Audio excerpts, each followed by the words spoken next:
My Zone of the Enders experience starts around the time that I picked up these two key issues. One of the magazines was the official PlayStation magazine, and the other one was the Next Generation magazine.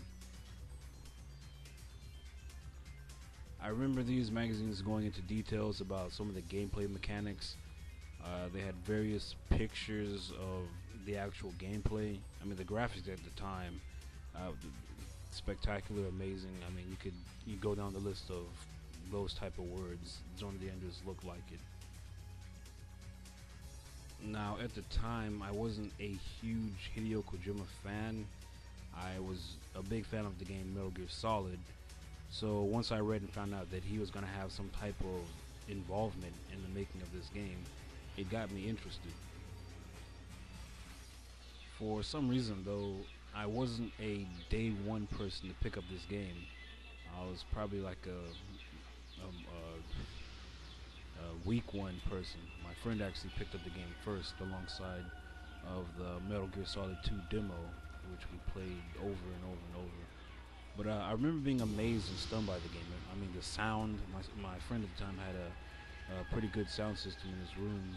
The sound, the sci-fi effects, everything. I mean, I had not played a game like that before, and the game wasn't slow. The game actually was pretty fast compared to other games like it at the time.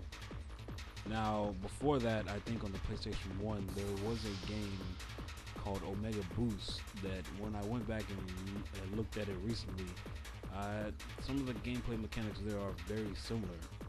One day I want to pick up a copy of that game and play it. But Zone of the Enders is the first mecha game to really get me into that type of gaming. Without going into detail, the story isn't anything amazing or anything that you probably haven't seen or heard before in a different form, in a different sci-fi or even non-sci-fi setting. But it's enough to get you into the game. I think what got me into it again was that it was just something different. I had not played anything like this game before, and the story wasn't bad. And then, if you pay attention to some of the themes in the game, you'll find that one of the themes is innocence, and how that is taken from a child. And the game is it's serious, but it's very lighthearted in a way. It really wants to emphasize the taking away of innocence from Leo in this game. Of course, the other themes and elements are war and if you've watched any anime like Gundam or Gundam, Zeta Gundam, particularly those Macross, stuff like that, a lot of the themes that are in those anime you will find in this game. Now, I don't know about anyone else's area, but at least in the area where I picked the game up at, not very many people really even played the game, and most people really only bought that game just to get the Metal Gear Solid 2 demo. And I'd say about maybe 2 months after that, most people have never even heard of the game. So, and needless to say, the game, while most of the critics in the magazine said the game was worth picking up and playing, it didn't really get very popular. It had very low to mild success.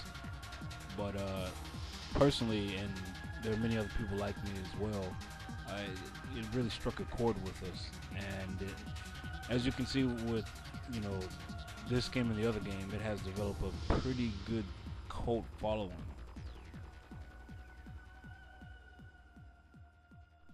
I think the first review I actually read was out of the Next Generation magazine, who gave it a 4 out of 5.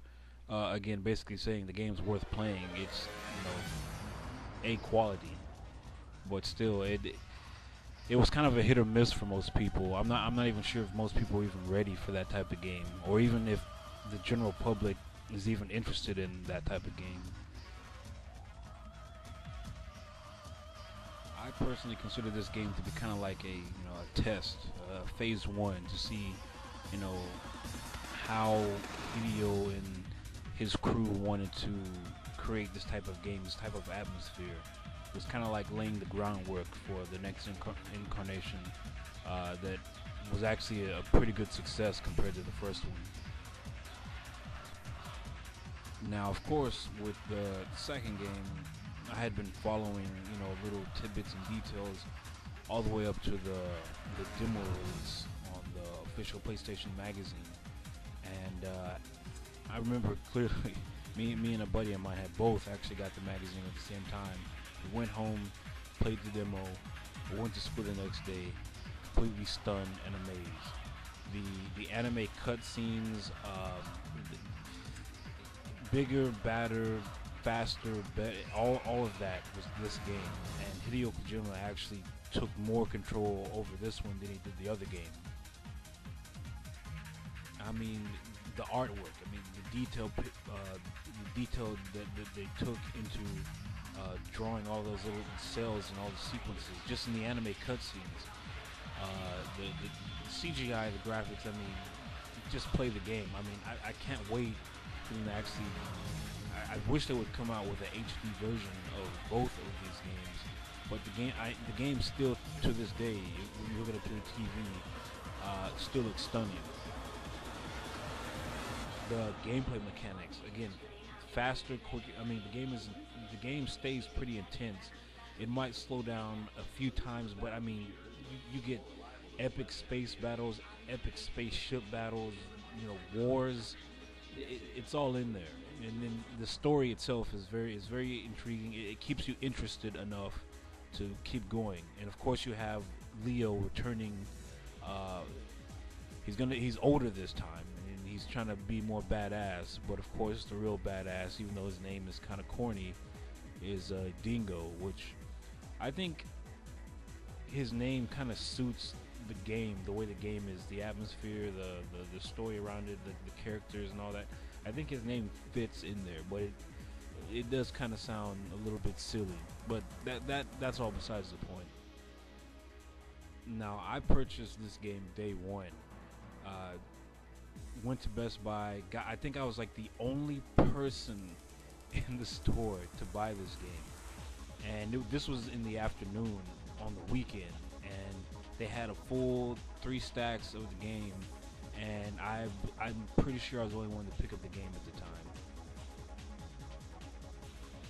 And people are amazed at why this game is so rare. I mean, that's pretty much the reason why right there. I mean, I guess, and the game got a lot of praise. I mean, people really noticed the game this time, but I guess just not that many people. Either too many other games out, which I think Hideo Kojima talked about himself, or something else. But I clearly remember going to Best Buy, and I was the only person in there picking up a copy of the game. Now, after this game, the fans, the cult followers, of course, we've been wanting a sequel for the longest time now. I mean, you can go on various forums. People want a sequel. Even from what I hear, some of the people, the designers and whatnot, that actually, worked on the previous 2 games and are still currently on Hideo Kojima's team, have expressed that they actually want to make another game. Kojima himself has said he wanted to make another game, but again, fans are still waiting. One thing that I was shocked to find the other day that I still had was my Anubis soundtrack. I cannot find my original Zone of the Enders soundtrack, but I remember purchasing this one back in the day. Unfortunately, I do not have the original case, so I'm probably going to have to pick up another one. Another thing that I picked up recently were the 2 strategy guides for both of the games. I didn't even know they made one for Second Runner because the game really wasn't that popular, so I'm actually shocked that they made one. But I recently picked up Zone of the Enders, and I'm still waiting for Second Runner to come in. So if you're a fan of the game, collector, whatever, you guys last but not least, rate, comment. If you hate the game, let me know, and I'll be more than happy to discuss it with you. Alright, peace out, guys.